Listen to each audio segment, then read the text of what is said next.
परीक्षित कहते हैं कि है वंश का अंत करने के लिए स्वयं भगवान ने परशुराम के रूप में अवतार ग्रहण किया। 21 बार क्षत्रियों का विनाश किया पूरे विश्व के।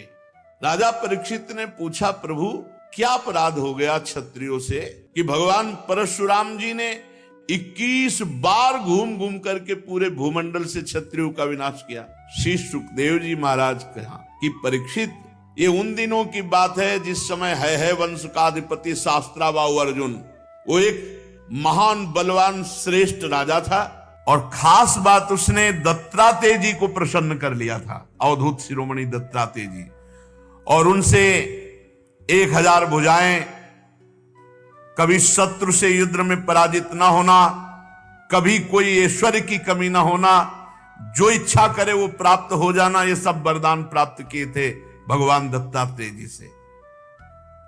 अब अबाध बल, अतुल संपत्ति, तेजस्विता, वीर, कीर्ति, शारीरिक बल, सब कुछ दत्तात्रेय जी से प्राप्त हो गया था।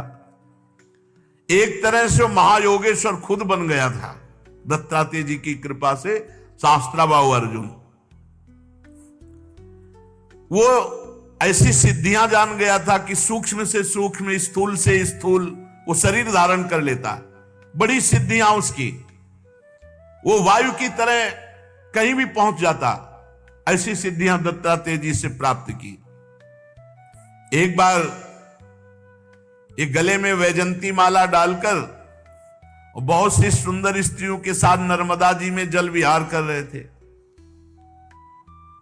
और उधर रावण नर्मदा के किनारे दिग्विजय करते हुए अपने तंबू लगाए हुए था।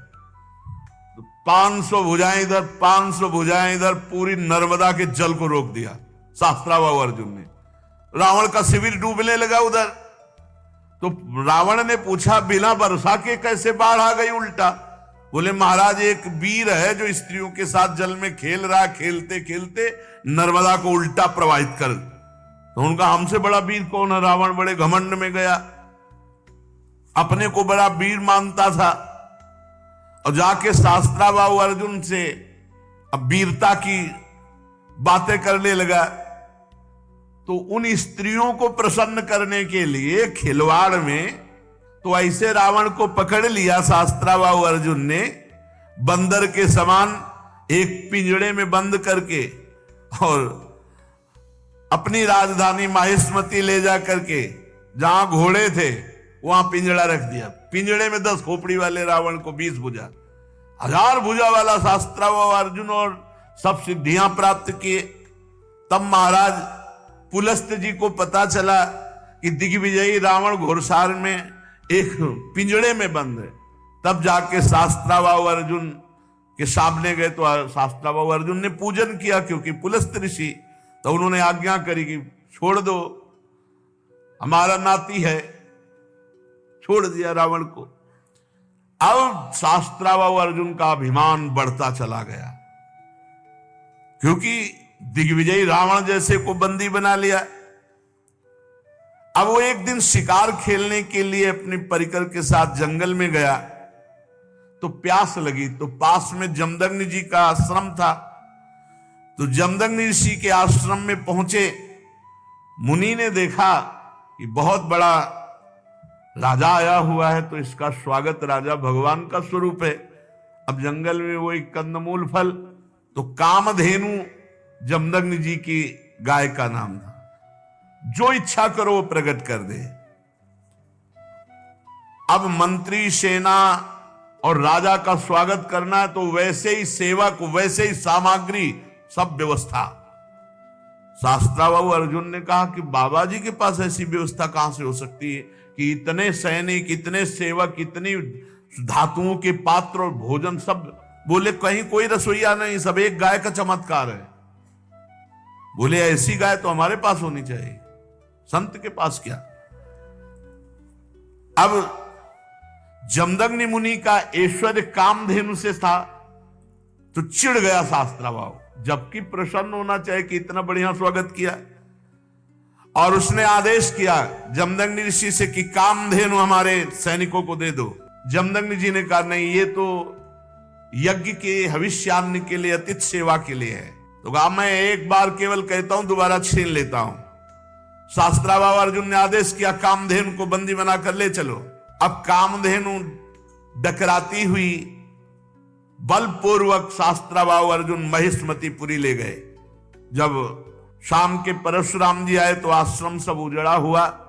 मां से पूछा तो उन्होंने बताया कि सारा का सारा दुष्टता का वृत्तांत शास्त्राबाव अर्जुन है वंशी। भयंकर फरसात हाथ में लिए हुए परशुराम जी जैसे किसी महामत वाले सिंह को कोई दबा नहीं सकता, ऐसे गरजते हुए महिष्मतीपुरी गए। अभी वो मस्ती में था कि प्रवेश ही नहीं कर पाया था कि भगवान परशुराम जी पहुंच गए। परशुराम जी की बड़ी विलक्षण झांकी थी। हाथ में परशुराम, मस्तक पर जटा का मुकुट, त्रिपुंड लगा हुआ।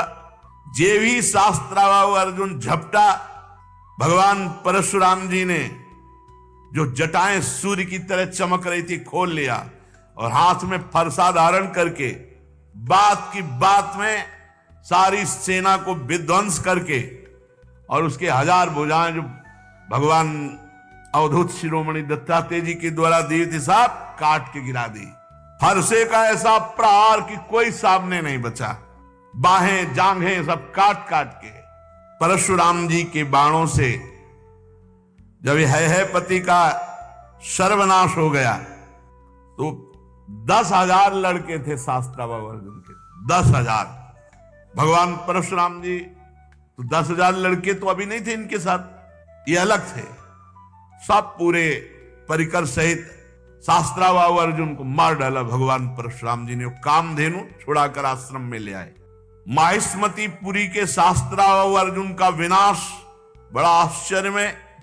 जमदग्नि जी ने कहा, हाय हाय परशुराम, तुम क्या उपद्रव करते हो? अरे राम राम, वो राजा था, गाय ले जा रहा था, ले जाने देते, तुमने हत्या क्यों कर दी? राजा सर्वदेव में होता, तुमने अपराध किया। अरे हम लोग ब्रह्म ऋषि हैं, क्षमा हमारा बल है, संसार हमको इसीलिए पूजता है क्योंकि हम क्षमावान हैं। तुम्हारे ब्रह्मा जी भी क्षमा के बल से ही ब्रह्म पद पर स्थित है। ऋषियों की शोभा क्षमा होती है, ये सर्वशक्ति प्रदर्शन नहीं। भगवान तुम पर प्रसन्न हो, अब तुम तप परायण हो, तुमने अपराध किया, राजा का वध किया, ये ब्रह्म हत्या से भी बढ़कर है। जाओ तीर्थों का सेवन करते हुए तप करो और इसका प्रायश्चित कर डालो। भगवान परशुराम जी घुटने टेक कर जमदग्नि जी के आगे जो आज्ञा। अब 1 वर्ष तीर्थ यात्रा करके अपने आश्रम पर आए। परशुराम जी की माता रेणुका गंगा तट पर संध्या के लिए गंगा जल आदि लेने गई थी। वहां एक गलती हो गई माता जी से। आज सत्संग में कहा, नेत्र वाणी कान संभाल के नहीं, अपराध बन सकता किसी से भी। तो वहां गंधर्वराज चित्ररथ अप्सराओं के साथ जल विहार कर रहा था। गंधर्वराज के जल विहार करते समय अंग प्रत्यंग और अप्सराओं की वो क्रीड़ा माता जी कुछ क्षण देखती रही। अच्छा लगा, बस कोई कामना नहीं हुई, कोई मलिनता नहीं आई, बस देखती रही, अच्छा लगा। और भूल गई कि संध्या का समय पतिदेव तर्पण आदि के लिए इसमें लिखा हुआ है कि उनका मन गंधर्वराजम क्रीडंतम मत्सरोभिर पश्यत,